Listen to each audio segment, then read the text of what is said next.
But I will share with you just some updates about some of the things that are going on. We just issued a news release not too long ago, today, a couple hours ago, that there have been 881,000 absentee ballot requests already, and 477,000, I believe it is, of those requests have been returned already. So and then there are about 61,000 people that have voted early in person already. So more than 500,000 people have already voted in this election. But and that may seem like a lot of folks, but I am concerned that we are going to have low voter turnout in this election cycle for a few reasons. First of all, there are no statewide ballot issues. We have no U.S. Senate race, which is also only happens 1 out of every 3 general election cycles.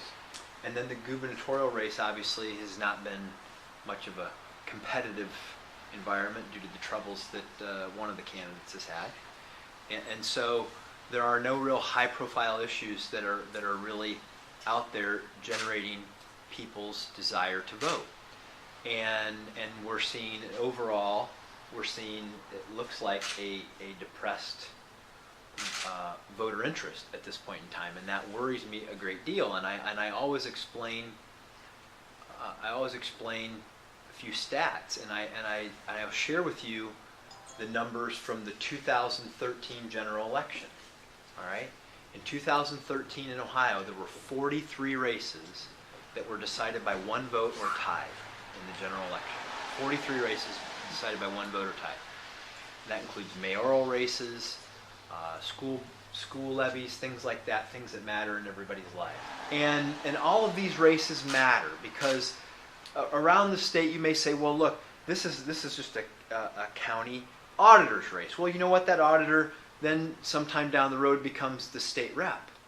And then the state rep might be the deciding vote on a really, really important issue that changes the future of Ohio's education or economic system because we were able to win a race here or there. Or it might be to say, well, it's just a local judge. Well, you know what? That local judge someday becomes an appeals court judge, or that local judge someday becomes a Supreme Court justice, or on the federal bench.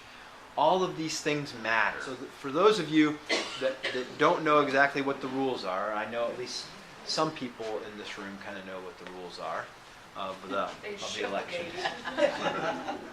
But here's what it is. You have 28 days to vote.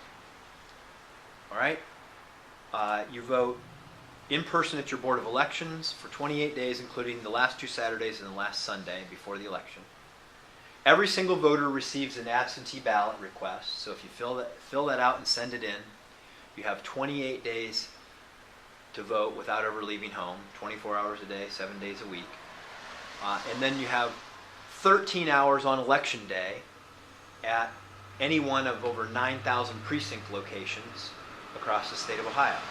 I've yet to encounter a voter who could explain to me how that does not accommodate their needs.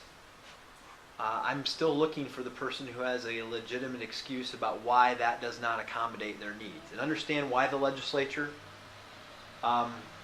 reduced it from 35 to 28 days is because people were coming in, that was called Golden Week, because we had people coming in from out of state during presidential elections who were registering and voting on the same day in Ohio and then returning home. We don't need that. We don't need people from out of state coming here to do this. Democrats had supported shortening that window. Republicans have supported shortening that window.